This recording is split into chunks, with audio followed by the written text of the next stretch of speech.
So anyway, you've been left with me to introduce tonight's speaker is Andrew Hyslop.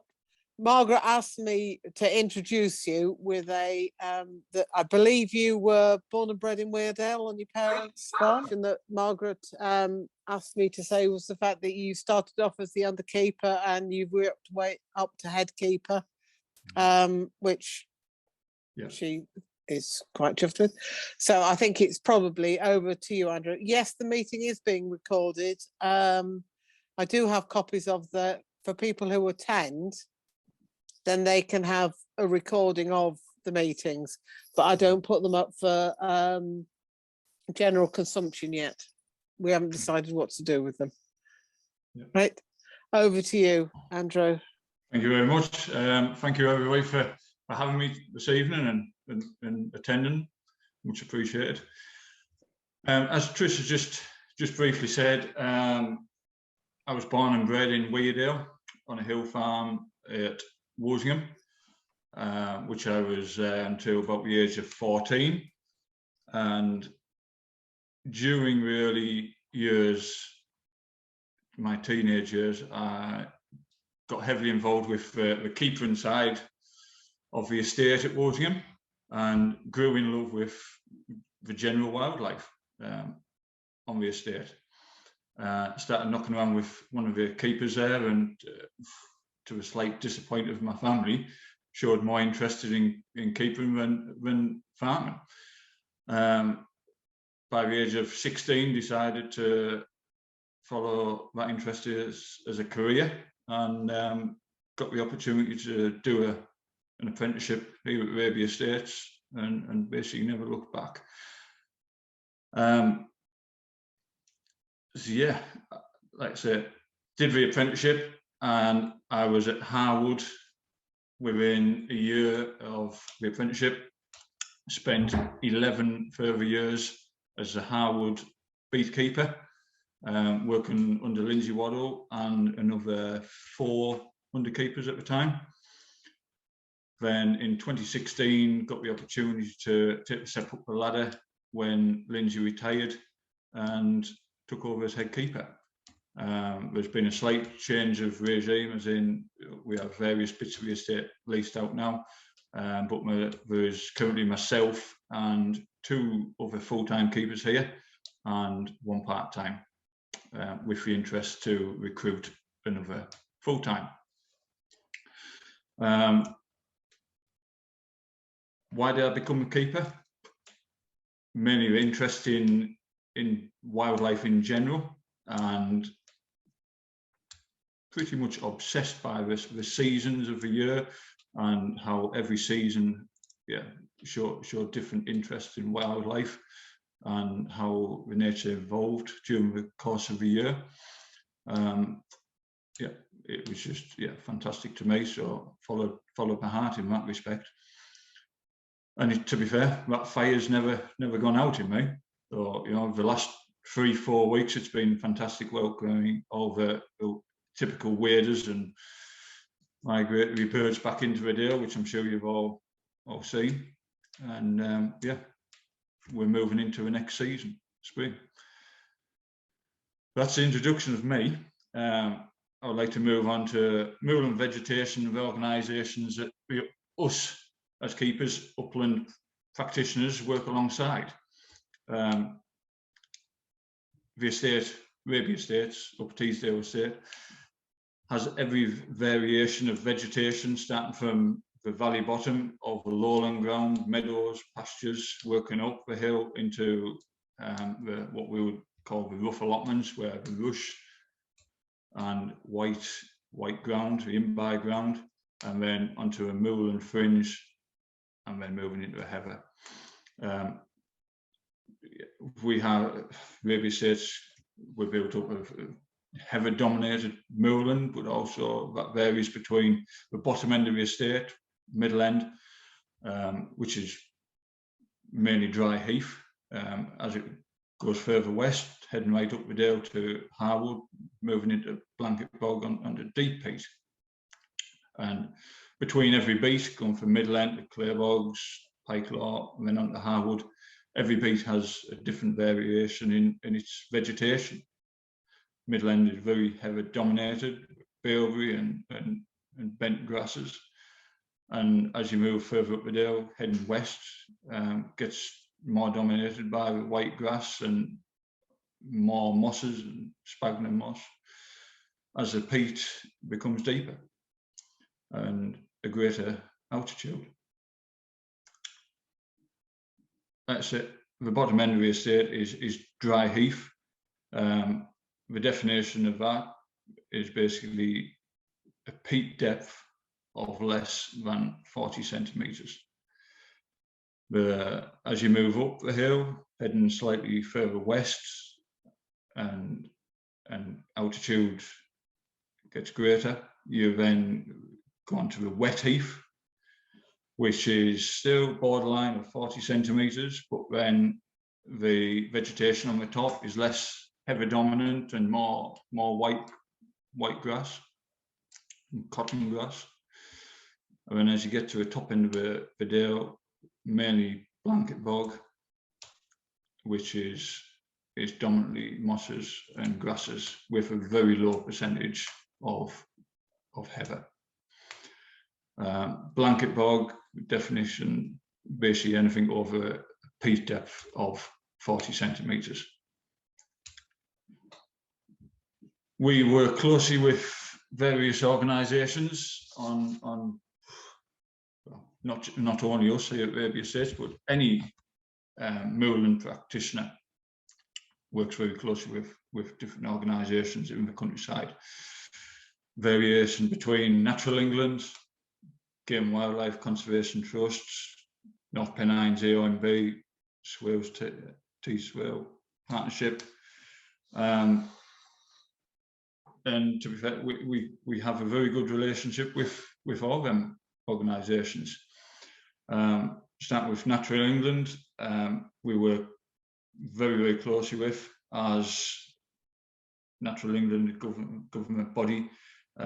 We have restrictions on how we operate and how we manage each different beat, each part of the estate. These agreements are reviewed every 10 years to get the best conservation interests out of that bit of ground. If any practitioner wishes to operate or manage on any of them particular piece of the ground, you have to apply for consent within Natural England, which is a bit of a long process at times, but it's all of the interest for the ground, basically.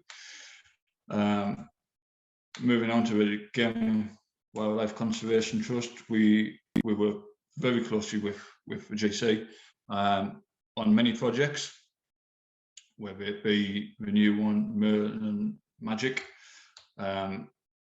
We've got another project going to be starting this next week on the estate, looking at the impact of climate change, food supply, weather, has on the maternal instinct of hen grouse. So we're going to be monitoring hen grouse, monitoring the nest, the clutch size, the nesting material, surrounding vegetation, weather over the coming months, food supply, which will also involve putting insect traps out to see when the main crayfly hatch comes off at that very critical stage when all newly hatched chicks need that protein. We also work hand in hand with the Game Conservancy to do the likes of grouse counts, which will be starting the next couple of days. So we do grouse counts twice a year. The ones that we do now, pair counts.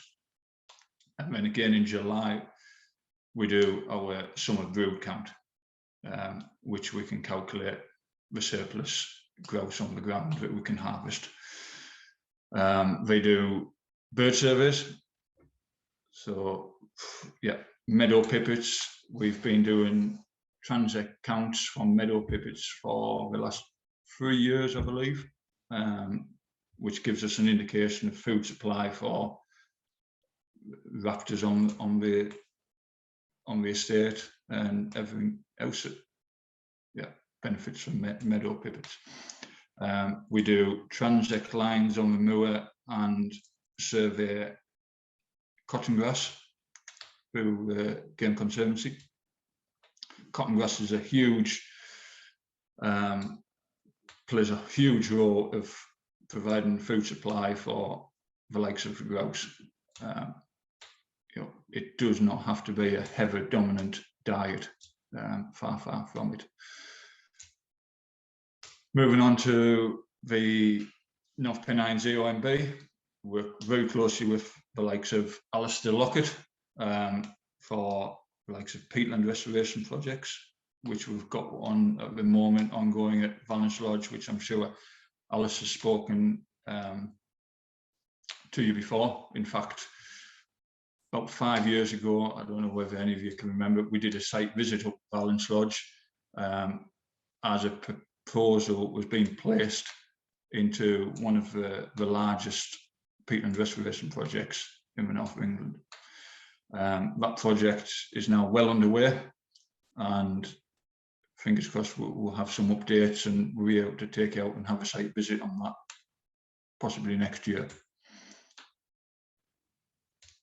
As well as all them organisations, we work with smaller ones, whether it's groups like yourself or the Environment Agency.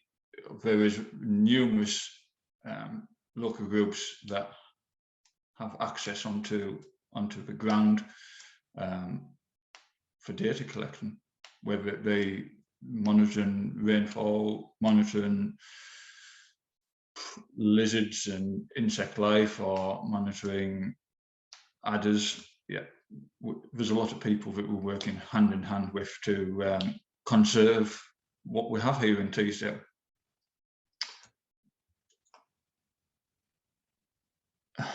There is many ways that we, as practitioners, manage the ground. Personally, from a gamekeeper's perspective, we manage it for grouse production, but we also take into consideration grazing pressures. We also take in, we want the consideration of providing habitat for red listed species, whether it be Moorlands, curlews, lapwings, harriers, wide variety. Each of these species require a different habitat in the uplands, and we manage the ground to try and give every species its required, what it needs, basically. To do that,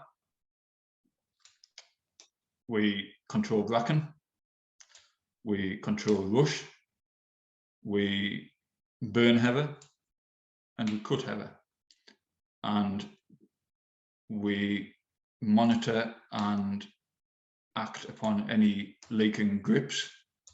I'll quickly touch on grips. Basically, grip is a drain on the moor.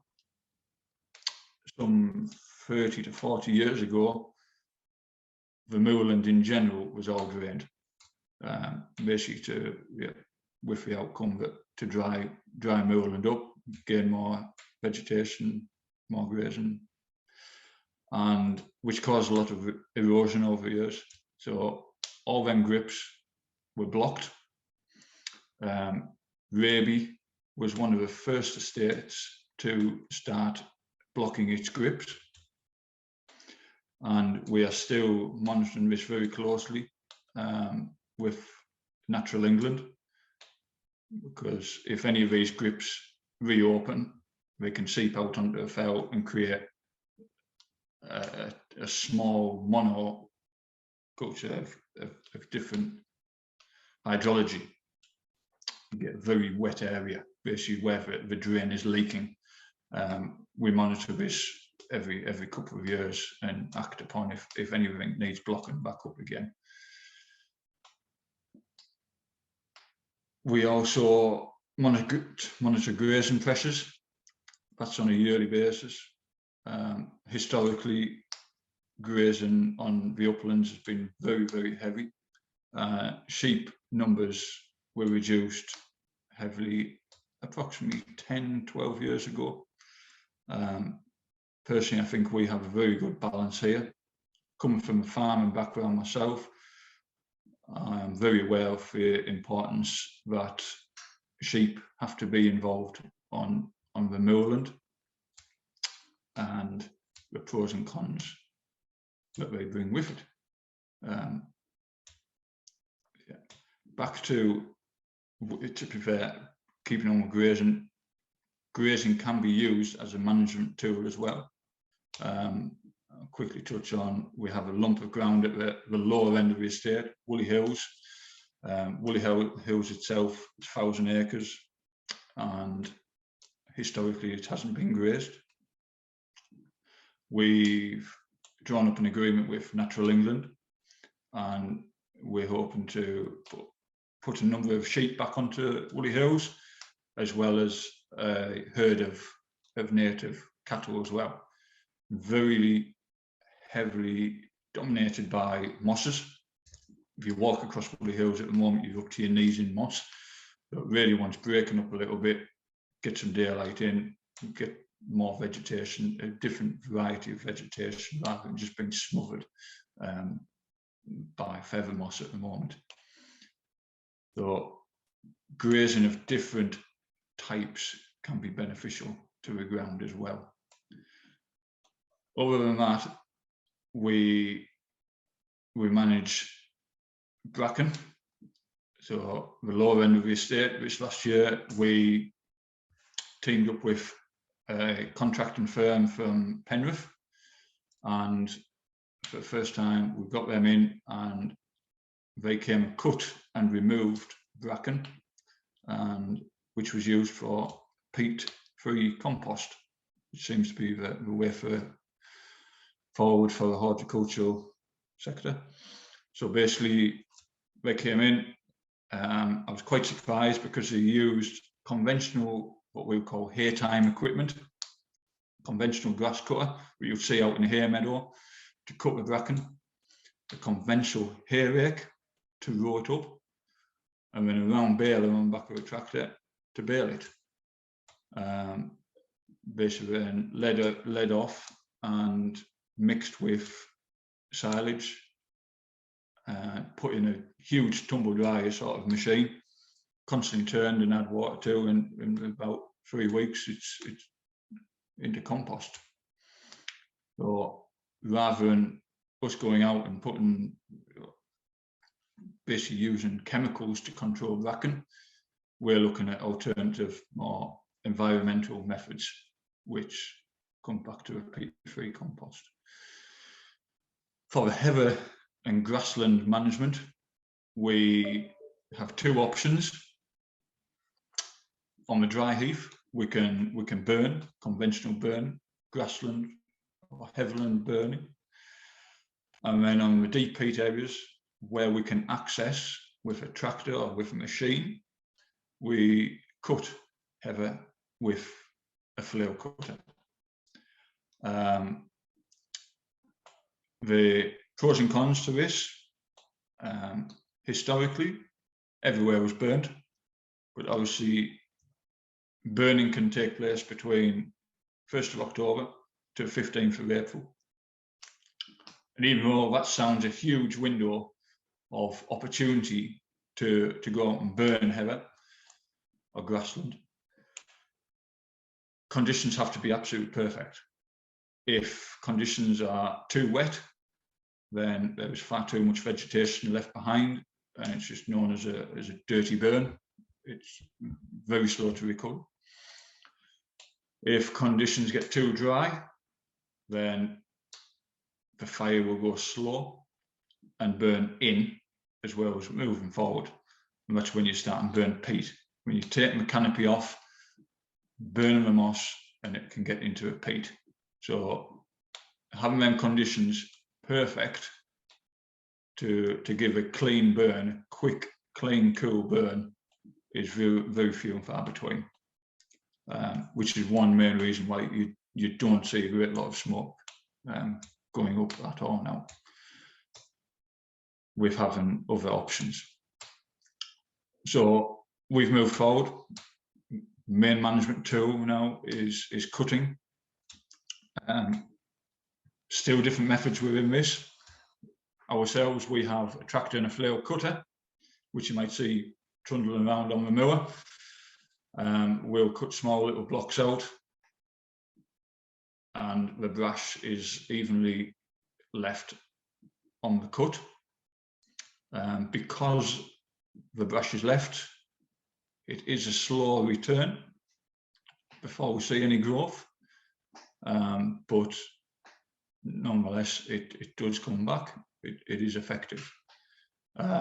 We hire Bainbridges in from Eggleston, Johnny Bainbridge, once a year. He comes in with a soft track with a flail cutter on the front of that, and he takes it onto the deep peat areas, the hard to access areas, the really wetter ground that the tractor just wouldn't get to, and breaks out of that, and the cutter on the front of that actually removes the brash and puts it to one side, which up to now we found very effective and gives a slightly quicker turnaround, and you get new growth coming through slightly quicker just because that brash is removed.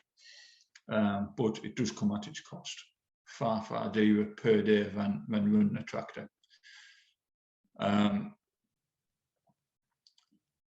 And obviously we can't burn now. There is restrictions on heavy burning on deep peat. So personally, we signed up to a no burn on Blanket Bog 3 years ago now. So, which is totally gone out the window. So yeah, no more fires on deep peat areas of a peat depth over 40 centimetres. Hope all that made sense. I'll move on slightly to the waders, black grouse, another red listed species that thrive on moorland. One of the most enjoying parts of my job, like I touched on earlier, is seeing the variety of wildlife here in Teesdale. You know, I'm a homeboy. I was born and bred in Weardale, and I must admit it's only over hill, but Weardale does not have half the wildlife that we have in Teesdale. It's a total different valley, and I was quite amazed, even just as a young man at the age of 17 coming over here. I was amazed by the volume of waders that arrive to Teesdale every spring to make an opportunity of rearing some young.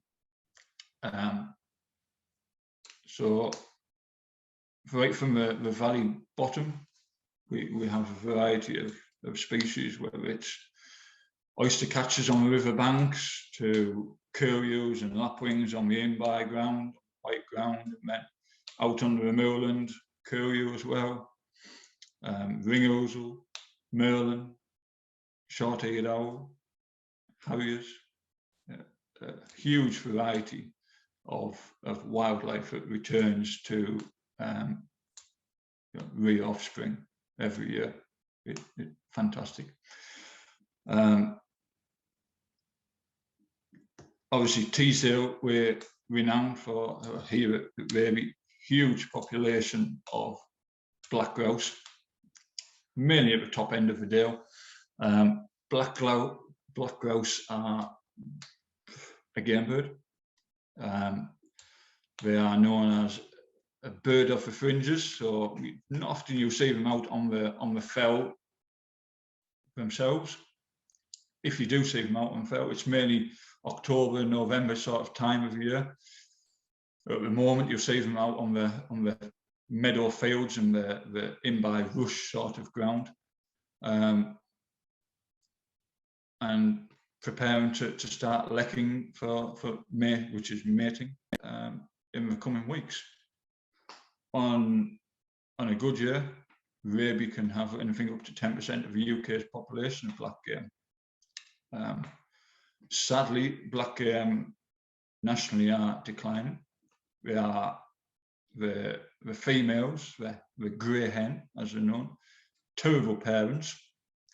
I've seen many a grey hen set out with 10 or so chicks, and within a matter of days dwindle down to just a couple. Whether she's not brooding them all, she jumps over a dry stone wall and the chicks can't get over it. Yeah, they just generally they are bad mothers. But nonetheless, we still have a healthy population of them here in Teesdale, which we're constantly monitoring. We count black game every year. This year, one thing we might be interested in, we're going to be doing little tours, which will be hosted by myself, starting from High Force Hotel, during the lekking period, which will be up at Harwood. So we're going to aim to take visitors out in our beaters trailer, towed behind our tractor, and view the Black Grouse Lek from the main road, and do a small tour around the back roads of Harwood, and discuss all the waders that have arrived back in the day. Where we're at. Along with that, like I've just mentioned, we've got lots of red listed species that return to the Dale. The main reason for these species thriving comes down to the management of the Dale, whether it be tenant farmers and the timing that they put muck on or don't, as the case may be, or the timing that they put chain harrows on behind the tractor and get the job done early before lapwings go down on nests. All these factors have been put in place and discussed with the likes of Natural England, and methods of farming and keeping have changed to provide the best outcome for all these waders that return to the Dale. They also thrive from the keeper's supervision. Now, like I say, we have a huge array of species that come here, and I personally take it my responsibility. Yes, I'm a grouse keeper, but I am also here to conserve wildlife. I would love in another 10, 20 years to be sitting doing this talk to another group and still being able to say that we have a healthy population of curlew, a thriving population of lapwings, thriving population of Moorlands on the moor. But to do that, we still have to manage and look after them. And as part of my job, I do manage it. And not everybody agrees with it, but part of that management is the pest and predator control, which is only really found on the grouse mowers. Pest and predator control is undertaken right throughout the year, mainly aiming at stoats, rats, weasels, corvids. But because of the effect that this has, removing them predators from the estate, it gives all the curlews the thriving chance, the best chance to rear offspring. Over a number of years, there's been scientific evidence of foxes and stoats, weasels predating waders, Moorlands, as well as the grouse that we're producing, which is sad. It really is sad. After a wader or any bird has travelled thousands of miles to come and try and nest on this ground, and then it's destroyed. It's slightly saddening, but with the aid of keepers and practitioners, they're given the best chance. And to be fair, all these birds that come back to the dale do us a favour as well. We're trying to protect the grouse. I'm a gamekeeper. I would love all my grouse to have 10 chicks every year. Doesn't happen, but yeah, I would love it to happen. And all that wildlife out there that arrive back, all them curlews, lapwings, redshank, it's like having a giant alarm system on my fell. If there's a fox comes through the moor early in the morning, then there isn't a set of eyes out there that misses it. Curlews have their distress call, redshank have theirs. If a man on the ground can read them distress calls, yeah, the curlew, they're worth their weight in gold. And fingers crossed he can deal with the intruder and yeah, do the curlew a favour. Moving on slightly, I've touched on all that. We do have all these red listed species. One of them is a merlin. Here in Teesdale, we have numerous successful merlin nests every year. Merlins in general are a declining species, but here in Durham, it's scientifically proven they are slightly on the increase. I'm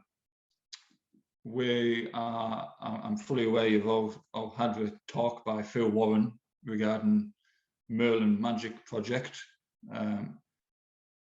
I myself, I am sitting on the steering group for that, along with one other keeper.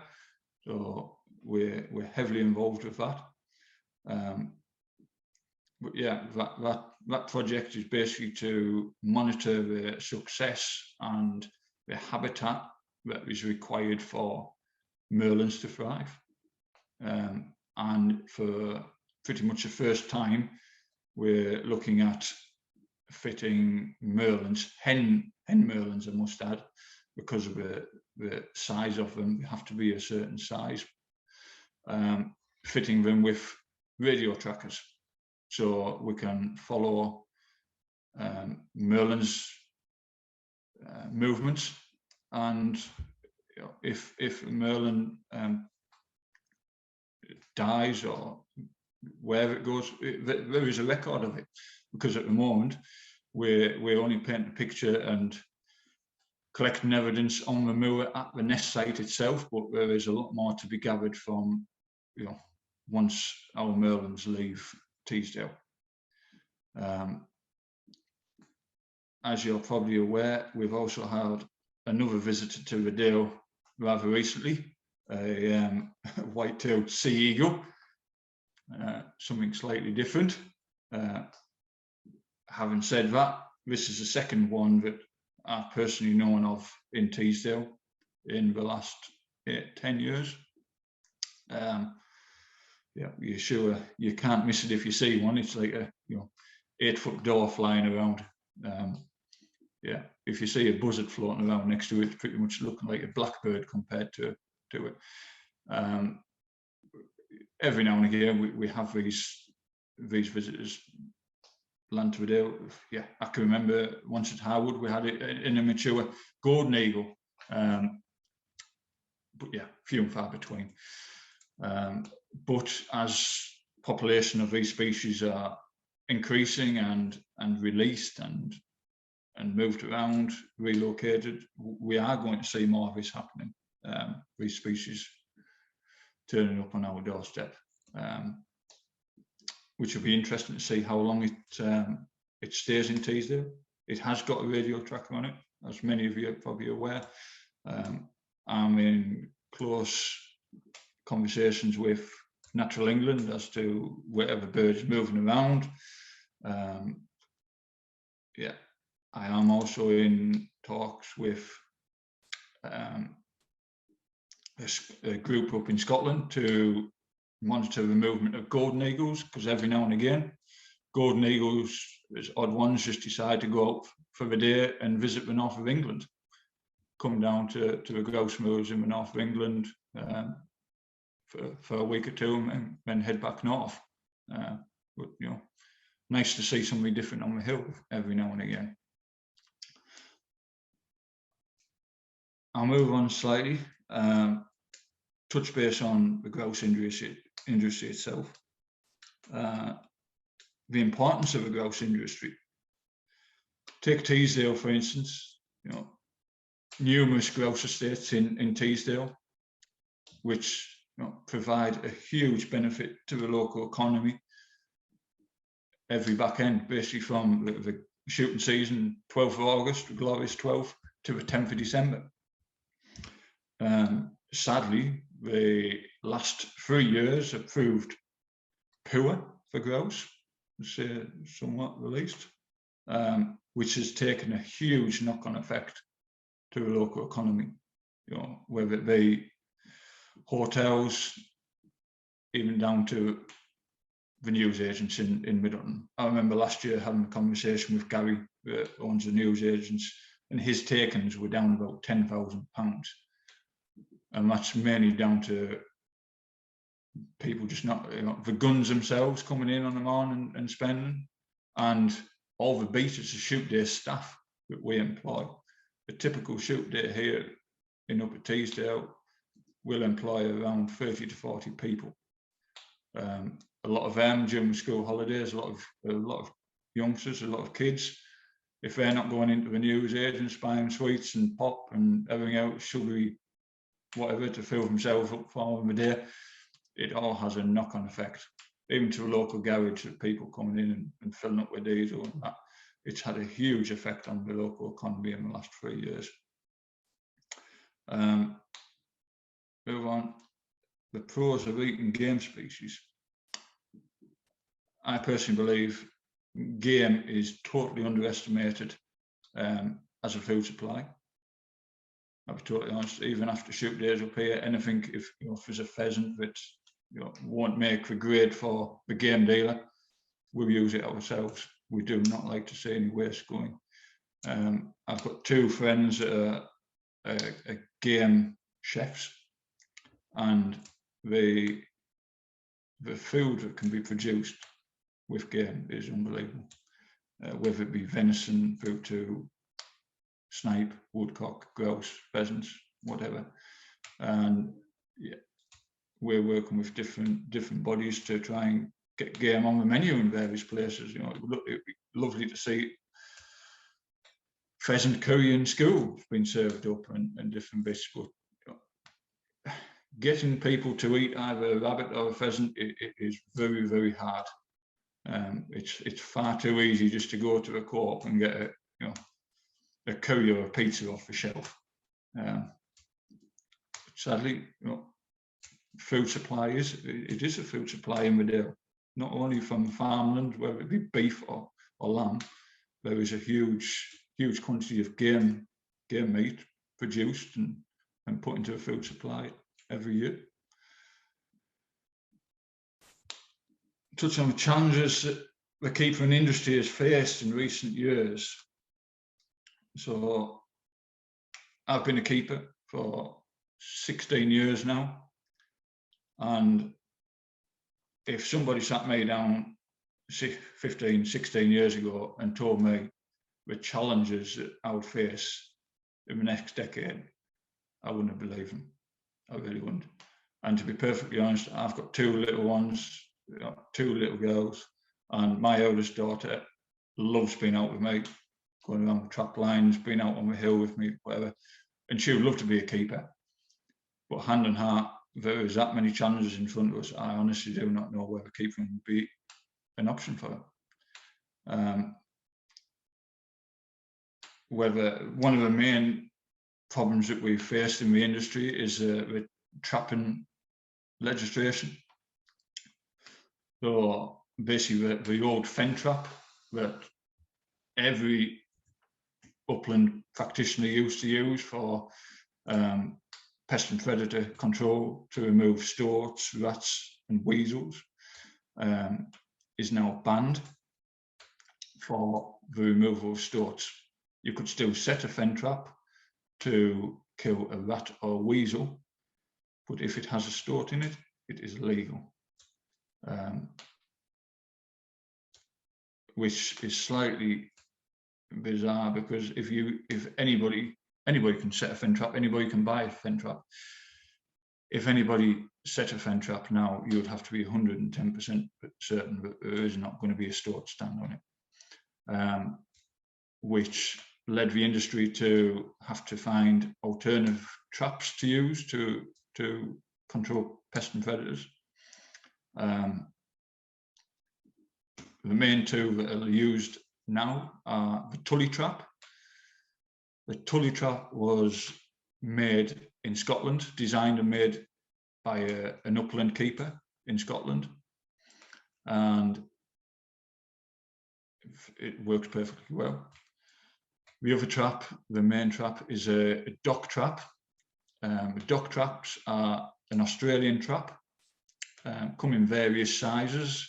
The main size that we use is a dock 150. We do a larger version, a dock 200. And then there's another new trap come out, the Perdix trap, which I myself I haven't had anything to do with. Having said that, I think the industry still faces more challenges.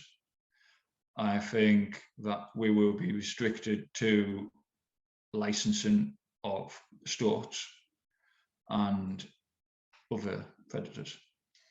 And with a gentleman in London, I'm currently working on a new design of another humane trap, which can be basically altered for different species, catching an animal and then dispatching it as and if needed.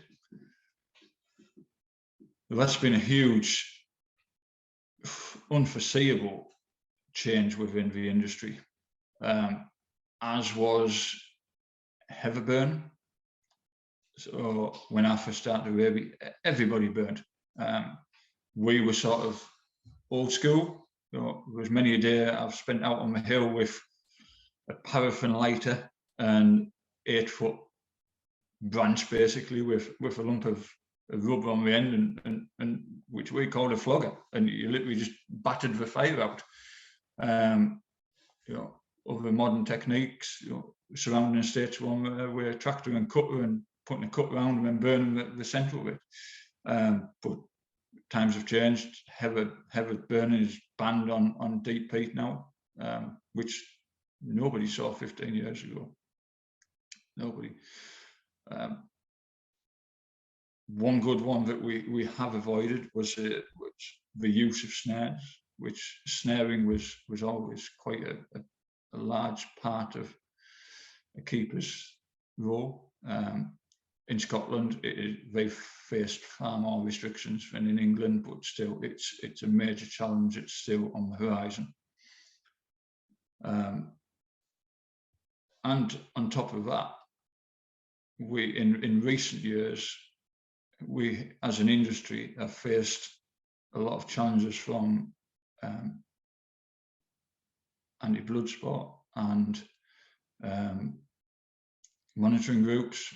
Personally, there's many an upland keeper had a lot of equipment vandalised and destroyed, and grouse puts pushed down, traps smashed, yeah, which we just unforeseeable circumstances. You know, we're pretty much helpless to it. And getting the message across to them people that we are out there conserving wildlife, not destroying it, is rather impossible at times. That's it. We are my role, grouse keeper. I am here to produce grouse, but conservation is a huge part of my job, my role, my ambition here at Raby. There's various ways we can do this, and working with the organisations, it's aiding that as well. Some of the conservation projects that we're involved with, peatland restoration project, which I touched on earlier. We have our own ongoing one at Valence Lodge, but we've also been a host for Heatherbrash for other peatland restoration projects on other estates. So the North Pennines AOMB have come to Raby and asked for Heatherbrash, and we've donated it basically, which helps us with our part of our management tool of the uplands every year. Tree planting for black game, whether it's rowan, blackthorn, anything that will produce a berry basically. We've historically planted trees up the edge, the fringes of the moorland, up gill edges and beck edges for the last 30 somewhat years. And we've done it a lot this year. We've planted about 3,000 trees, if I'm right in saying off the top of my head, all on the lower end of the estate down at Woodland, but all of the interest for black game and waders, anything to provide a bit of shelter and a bit of food. Reseeding, we've done, let's get this right, we've reseeded about 400 acres of lump of ground approximately 15 years ago now. Yet again, down on the lower end of the estate, down at Woolly Hills. Some of you might know that bit of ground. Quite a complex operation. The bit of ground in particular had historically been overgrazed, had been heather at one time, overgrazed, and was just grassland and rushes. And working closely with a gentleman, Jeff Eyre, and Peter Henderson from Weedale, we basically sprayed the area off, burnt it, rotavated it, and then reseeded it, and had a fantastic strike rate. And that bit of ground now, well, we're now looking for putting a new agreement on that bit of ground so it can be burnt or cut for the first time to regenerate that heather that's developed, and the rest of the plant life that's in there. It's had such the heather particularly has had such a good strike rate. It's getting very heather dominated, and we would like to knock that back slightly and give everything else a little bit of a chance. So that's another ongoing thing. Installing ponds, yet again mainly on the bottom end of the estate. We're looking to clean out existing wetland areas and develop new ones, creating, as dry as these summers have been, drinking areas and feeding areas for waders and wildlife in general. But just variation in the ground, basically. So, yeah. I think we're getting to the end of my list. Yeah. If I can think of anything else, I'll touch on it. But if there's any questions, I'll quite happily answer them and add to them as we need. Right. Thanks very much, Andy. You've done brilliantly. It's not the easiest or the nicest, is it? Sitting talking to a blank screen. No, sorry. You've done brilliantly. There are a couple of questions in the chat. First question was, how do you define a beat? How big is a typical beat? How many beats on Raby? How many beats on Raby do you manage? Right. Let's start this right. What is a beat? A beat is an area. It can be any size area. It is an area which is controlled are managed by one keeper. Okay, so typically we've got Middle End with one lad's on, then moving up to Clay Bogs, then on Pike Law, and so on and so on. At Langley, one-man band down there.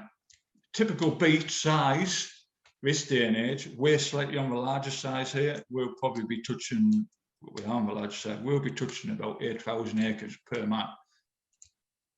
Typical beat for general this day and age, because of the intensification of the industry, just like farming, the general size is probably about 4,000 acre. Right. Someplace. Is that the same size as when you started, or have they got bigger? When I first came to Raby, I looked after Harwood on its own, which is it's touching 12,000 acres. Right. 40 years ago, this whole, including Harwood, right down to Middle End, there was 3 men on it. Right. Yeah. So, which would average out about 12,000 acres per man at that. Yeah. So there's no set rule. Each estate is to its own. Obviously, it's just like anything else. You know, there's only so much ground one man can get around. You know, so it does come down to prioritising your job, which is one reason why some upland estates have doubled or trebled the number of beekeepers on the ground, just to try and make the job easier for them. But at the end of the day, that doesn't always necessarily mean that you're going to get a greater output out of it all. You know, Mother Nature has the final say, I'm afraid. No. Normally, yes. Yeah. There's another question in the chat, was why the difference in wading birds between Teesdale and Weardale? What do you think it is? Why the difference in the dales? Yes. Yeah. Hand on heart, I don't know, but it is noticeable, very noticeable. I mean, growing up on the hill farm in Weardale, yes, we had lapwings, we had curlews, but the sheer volume of it over here in Teesdale, far greater. And I think one major factor is that the keepers in Teesdale will focus far more on the in-by ground. As to Weardale has got far more in-by ground, as in meadows and allotments, pasture ground, than in Teesdale. Teesdale is very long and narrow, and Weardale is quite a bit broader. Right. So the efficiency of them men on the ground over there maybe just isn't, you know, is quite, as effective. And to be fair, farming practices, you know, here in Teesdale, like I said, everybody is in HLS agreements. We have to work to them agreements, and our agreements are obviously working because of the outcome and the products, you know, the wildlife that's been produced and returning every year. Different areas of the country, different bits of ground will be in different agreements, and yeah, we might be working, we might not be. Yeah. So Weardale is really a caravan site from top to bottom, though, isn't it? It is. That's a bit overgeneralizing, but yeah, there are. It's all caravan site lights from stand-up upwards. Anyway, that's a difference. It is, but you say that, but I think it also plays a huge part in Teesdale, because, you know, if you think 5 or 6 years ago, the amount of people that would visit the Dale compared to now, it's all got to have an impact. Oh yeah, there's a lot more lights in Weardale. There's a lot more when you drive up Weardale. There's a lot more. The small farmsteads and stuff are all lit. Yeah, they've all got outside lights on them, which Teesdale doesn't. No, the farm. There's a few big orange lights that need to be got rid of, but apart from that, it's not. I can't say too much because if you look at from downward from High Force, you can see my place lit up like that. So, there are some big orange lights that still need removing, but but they're getting there. But generally, it's a lot more subtly lit than. So I don't know whether that has anything else. And Martin's comment was he likes game birds, but he's not so sure about sniper woodcock. Joanna is asking why are Stokes protected? They're not protected at the moment. Okay, there is legislation on how we control numbers, and the traps that are used. Basically, a trap that is used to dispatch a stoat now. That stoat has to be dead within 10 seconds. Yeah. I can see going forward, there is talks now that stoats are going to be protected, and or there could be a season for them when you remove them from the uplands. You know, all these talks have been going around the table. Nothing's come of it yet, and no real answer as to why either. You know. So this isn't that stoats are protected for the same reason as hedgehogs and bats. It's other reasons, is it? Yeah. So it's more down to the, it's more down to the length of time it takes them to die rather than So it all rules back to the fur trade basically, because we're now having to work hand in hand with legislation in Europe where stoats musculates are still taken for fur. Yeah, and they have to be. To be fair, the traps that are set out there, they're not covered over. There's various splits, but they are absolutely wicked traps. You know, they will kill a stoat instantly. So we're having to work to them regulations, and so be it. Yeah. Right. That's all the questions in the chat. Does anybody else wafting? Oh, Fowl has got a question, and then if anybody else has got questions under the same rules as we normally do, if you unmute and wave your hand, then I should be able to see you. Fowl. Right. My question, your talk was really lovely talk, very nice talk. I must say that first. But my question is there any correlation between the grouse shooting and the low number of waders in Weardale? And has any work been done about the statistics on this subject? You know, the discrepancy between the Teesdale and Weardale, is there any correlation with the grouse shooting? That's my question. There's been various bits of work done between wading populations on managed moorland compared to unmanaged. That work was done in Upperdale between Harwood and Moor House, basically. Moor House is owned by Natural England, and every year there's bird counts done on that bits of ground, but you can hardly compare because it's two totally different habitats. But it is you know, the scientific published evidence out there that when red listed species thrive off managed moorlands. Anybody else? Lizzie. Hi, Andrew. Hi there. It was brilliant for a first Zoom talk because it's a very scary thing to do, so very well done. And it's great to hear such a range of areas that you work on within your job, and you're obviously very enthusiastic, so it was really good to hear all about it. I'm just interested in the peat restoration project because I did some work with Alistair when the project was starting, just doing some sphagnum surveys. And there were some interim results, you know, on some of the areas he'd seeded early on. And I was just wondering if you had any anecdotal feedback about how successful the seeding's been in your area that you're restoring. Huge success. I must admit, I fell in love with peatland restoration projects maybe about it'll be about 8 years ago now. There was a project done over at Nasdale, what we used to know as Slaggyford, just past Olsen. And Alistair hosted a day up at Slaggyford that had been, to be fair, looking at the footage and photos of this bare peat, you wouldn't have even walked across it.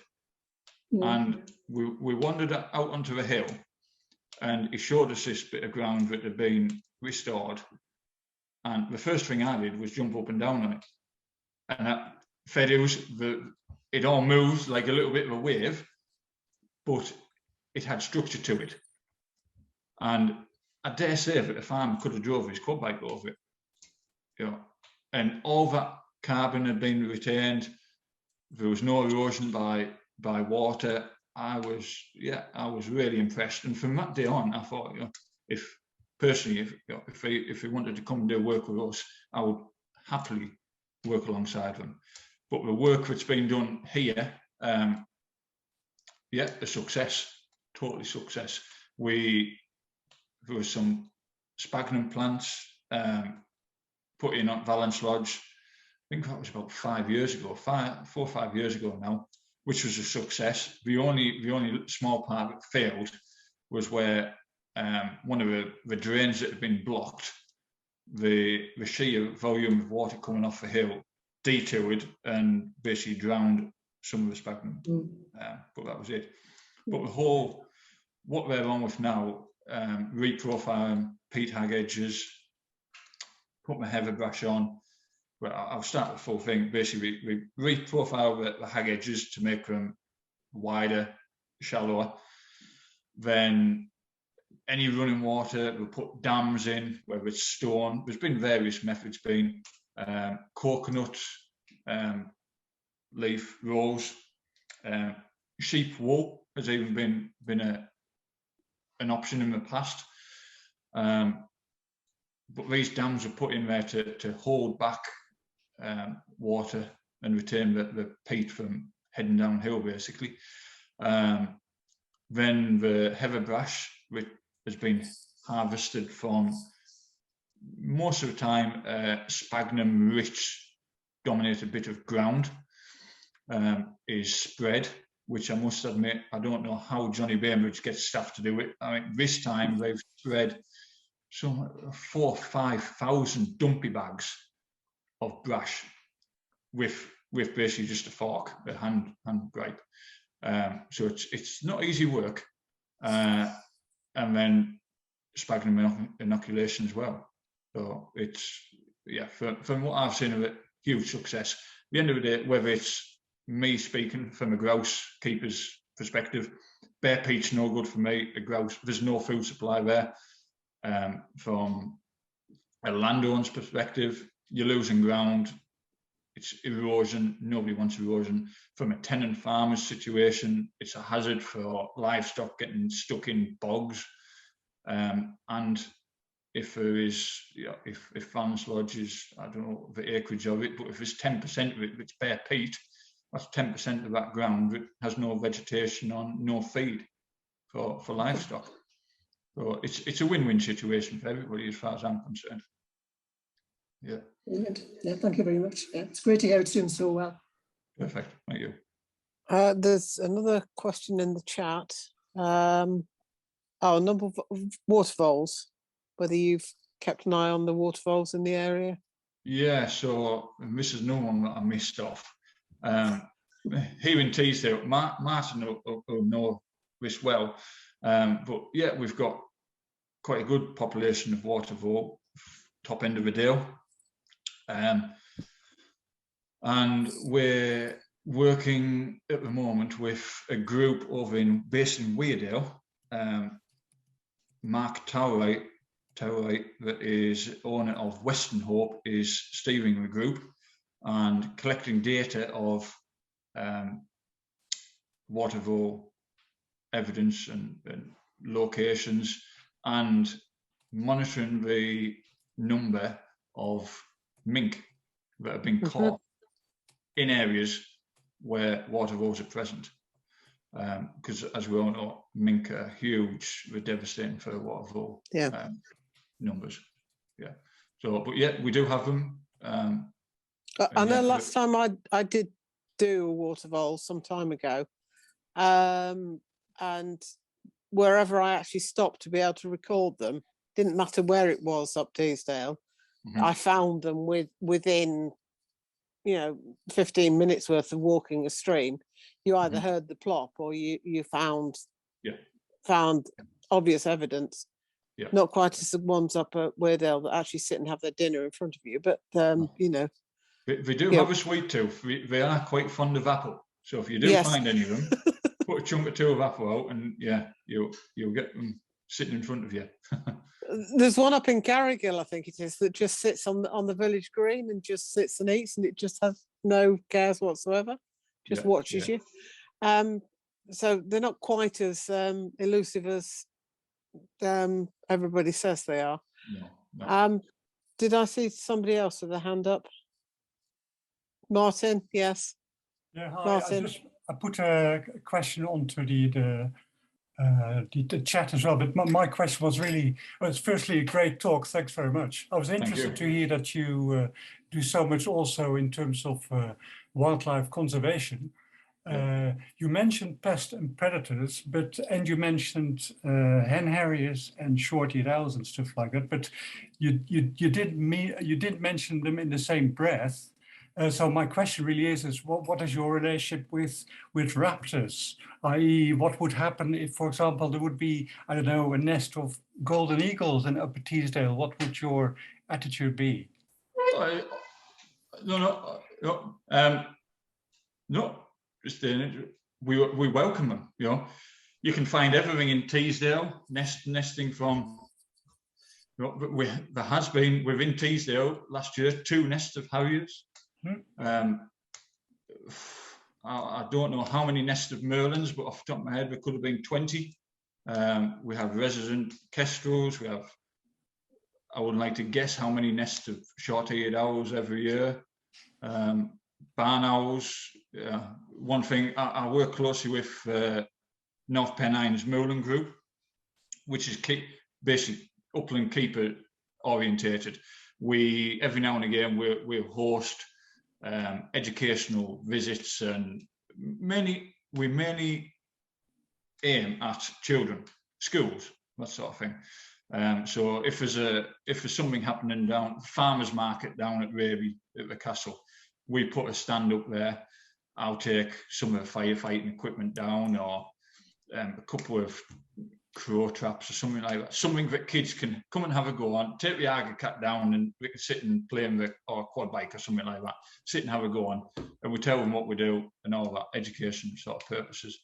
But we're working, putting barn owl boxes up. So basically, every raptor species can be found in Teesdale. Are the raptors not considered to be a threat to the grouse population, really? Because that's always historically that has been the kind of idea, I think, isn't it? It has been, but to be fair, and I know in this last year or so that I'll take the harriers for instance. The harrier nests were monitored with cameras, and it's a tiny proportion of predation on grouse. Right. These things. Meadow pipit. I touched on meadow pipit surveys earlier. Everything out there that has a set of teeth in its mouth or a hooked bill on the moor eats meadow pipits. If we don't have meadow pipits on the moor, everything will come to a standstill. Everything will fail. Like with the vole population, every year, people see within the coming weeks, you'll see. Lots of short-eared owls turn up and harriers, whatever. But if that vole population isn't there to sustain that quantity of raptors that feed on them, then raptors will move on onto a different food supply. Okay. Yep. Thank you very much. Excellent. You're welcome. Yep. Cheers. I think Martin Rogers had his hand, and yeah. It's very quickie. Coming home from the pub, and we hadn't had that much to drink. I was with another character who knows his way around the local wildlife, and this creature tumbled down the bank right in front of us, and we both just looked at each other and said, Oh my God, it's a polecat. Have you got any records of actual polecats around, or was it simply a polecat ferret? It was a definite lookalike, polecat lookalike. They're pretty unmistakable. Yeah, I will say, historically, I personally know, I mean, Harwood, I had a couple of proper polecats turn up there, but it was a couple. And to be fair, if you see them compared to, but basically, a polecat ferret on steroids, they are huge compared. So it was, yeah, if you see the two together, there is a bit of a difference. But for some strange and wonderful reason, this year, two species I'll speak about here, foxes and ferrets, whether it be polecat ferrets or ferrets in general, Teesdale has been full of them. I know neighbouring estates have had problems with what we would think of wild ferrets. You might get one, or literally find one, and you just think it's somebody that's been out rabbiting has lost one. But literally dozens. So just whether they've been getting tipped out, or I don't know, and foxes as well. We record numbers of foxes in Teesdale, and to be fair, last year there was foxes seen down in around middle of the day. So yeah. We have a question from Richard Friend, and then Mike and Weston. So Richard Friend. Hi Andrew, thanks. That was great. Thank you. Just you mentioned the vole numbers there. Do you notice the vole population cycles, and are they like classic 3-4 years? And do you see any correlation with owl numbers? Yeah, certainly. Vole numbers have been up and down like a yo-yo. But yeah, certainly with owl numbers, if them voles aren't there, then owls suffer big style. I mean, barn owls in particular. You know, Teesdale, we have got from one end of the dale to a huge number of barn owls. And if the voles aren't there, you'll often see barn owls out during the day. They're only out because they're hungry, sadly. And yeah, we have sadly found one or two just laid dead at the side of walls that have just dropped off the perch, basically just starved to death. I do know there's one guy over in Weardale. He was heavily feeding last year, and the two pairs that he was feeding were successful. And at the top of Weardale, they were the only two pairs that were known of that were successful. Thank you. Norma. Is it Norma Weston? Yes.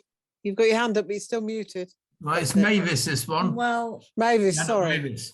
well, Right. Sorry. No, I was really interested that Martin Rogers talked about polecats, because one Monday night when we'd had a meeting at Middleton, Mavis and I drove out of Middleton and up the hill, I suppose towards Eggleston, maybe half a mile outside, we encountered what I'm almost certain was a polecat.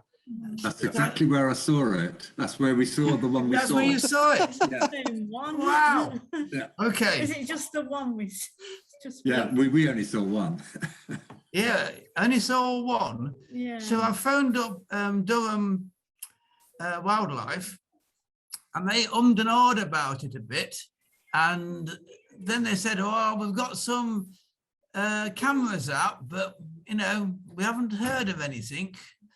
But I'm really fascinated that Martin's seen one as well. It's probably the same one, you know. One, yeah. You know, it's just one really. It's like Loch Ness it's Monster, just isn't it? it's the only time I've ever seen an animal that I expected about as much as the Loch Ness Monster, because I've not heard of polecats. I've heard of them in Cumbria, but I've never heard them over the hill. But if Andrew's also encountered them in the Upper Dale, well, it's not so far to the Middle Dale, is it? So Right.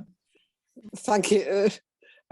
Judith, I think, has got one, and I think that's probably the end of the questions, and we'll let you go and get your dinner after that, Andrew. It's all right. Judith. I'm more than happy. Yep. Yeah. Hi, thanks, Andrew. It's a really interesting talk.